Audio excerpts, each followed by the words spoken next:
अभी मामा उनकी डिफेंस में है।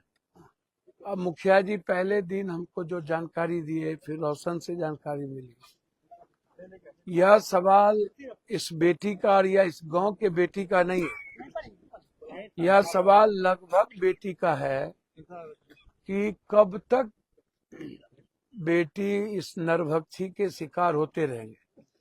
जो सामने आ गई, ये तो इनके बारे में ये बहुत क्लियर है। यह बच्ची किसी से न मिलती थी सिवाय पढ़ाई के। 500 450 पौने 500 नेट्स में लाना, और जिस तरीके से प्रभात हॉस्टल, वो जो हॉस्टल है जिसका हॉस्पिटल, और फिर हॉस्टल अंशु अग्रवाल, शंभू का जो पहले छोटे से भाड़ा में रहता था, आज 22-23 हॉस्टल हो गए। सो कौन सा जादू हो गया कि 22-23 हॉस्टल हो गया। एसपी साहब ने जिस तरीके से बात कही, तो हम एसपी साहब से पूछना चाहेंगे कि कार्तिक जी, पहले आप ये बताइए कि प्रिस्क्रिप्शन किसने लिखा, और ये टैबलेट बच्ची जा करके कैसे खुद ले आई, और किस दवाई दुकान ने बिना डॉक्टर के 90 टैबलेट दे दिया।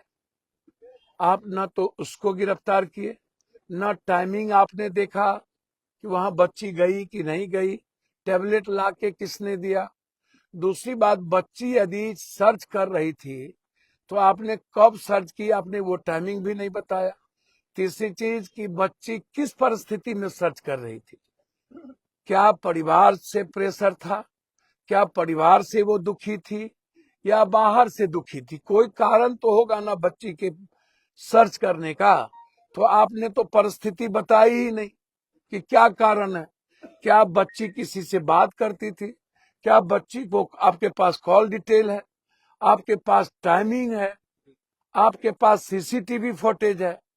तो आपने पूरी फोरेंसिक बात नहीं की, आपने पूरी टाइमिंग नहीं देखा, आप सीधा कह दिए सर्च करता था। तीसरी चीज, बच्ची कब गई घर से, स्टेशन से कब गया, सारी चीज सामने में है। अस्पताल में बच्ची सिर हिला रही है, और उसके बाद परिजन को निकाल के मिलने नहीं दिया गया, और बच्ची चली गई कोमा में, फिर मैदानता में नहीं मिलने दिया गया। तो इसके कई पक्ष हैं, कई पहलू हैं। और आप पहले ही कह दिए कि प्रेमा फेसी में दिखता नहीं है कि बलात्कार हुए। ये कौन सा प्रेमा फेसी है। आप वीडियो कर रहे हैं तो वहां चोट पा रहे हैं, आप कई जगह आपने चोट पाया, बच्ची सूजन थी, और उसके बाद आपका आधार क्या था। तो पहला आधार होता है कि बच्ची या कोई भी बच्चा, कोई भी व्यक्ति के पीछे कारण क्या है कि लोग आत्महत्या कर रहे हैं। क्या घर से वो कमजोर थी, या उसको पैसा नहीं मिल रहा था, या किसी को भी। तो कुछ तो लिखती, कुछ तो बात होता, माँ से बात होता, या भाई से बात होता, या घर में चचेरी बहन से बातचीत होती। कुछ भी नहीं। इसका मतलब है अंशु अग्रवाल जैसे नरभक्षी, सरवन अग्रवाल जैसा, और नीलम अग्रवाल जैसा नरभक्षी पूरे पटना में गिद्ध दृष्टि है। जो नेताओं को, रसूखदार लोगों को, ये नेता और पदाधिकारी लोग जब तक रहेंगे, बच्ची सुरक्षित नहीं है। मुजफ्फरपुर घटना आपको याद होगा, बालिका गिरी आपको याद है। उस लड़ाई को भी हम कहां पहुंचाए और सबको सजा दिलवाए। मेरी लड़ाई इस बेटी को लेके ही नहीं है, इस बेटी के बाद कितनी बेटी शिकार होगी, और इसके पहले कितनी बच्ची शिकार हुई है, या इसके पहले बच्ची को दबा दिया जाता है कि तुम यदि आवाज उठाओगी तो तुम्हारा ही भाई बाप तुमको उठा के लेके यहां से चला जाएगा, तुम्हारी पढ़ाई खत्म हो जाएगी। बच्ची अपने पिता और अपने परिवार के डर से कुछ नहीं बोल पाती।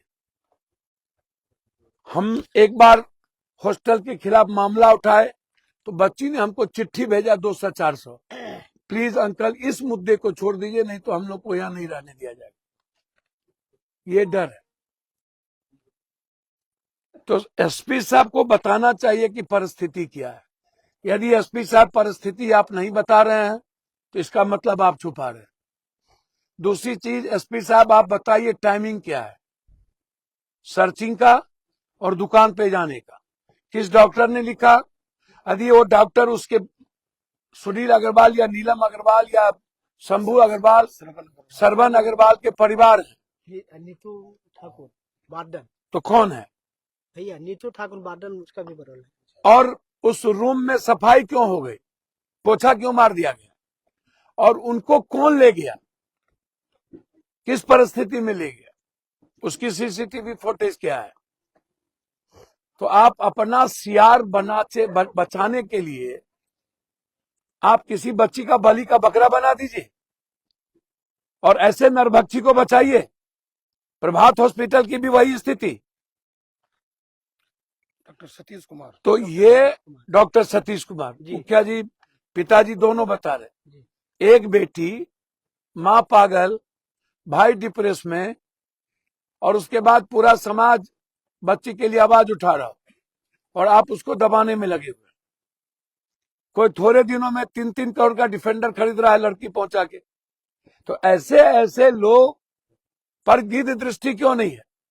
जिसके पास कुछ नहीं होता वो डिफेंडर खरीद रहा है। और बार बार ये बात आती है कि जब भी कोई बड़ी घटना या छोटी घटना घटती है उसमें रसूखदार लोगों का, नेताओं का इन्वॉल्वेशन। इंडिगो के मैनेजर मारे कब गए, आज तक न्याय मिला? उसके पीछे भी लड़की और ठेकेदारी।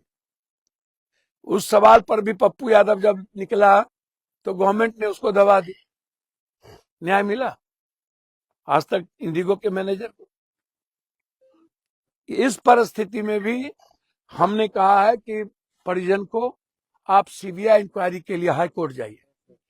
हम 28 जनवरी को राष्ट्रपति का अभिभाषण, 30-31 2 दिन हाउस बंद है, 1 या 2 तारीख जिस दिन में हमारा स्पीच होगा राष्ट्रपति अभिभाषण पर, पहला लाइन इस बेटी के न्याय से शुरू होगा, यह भरोसा है।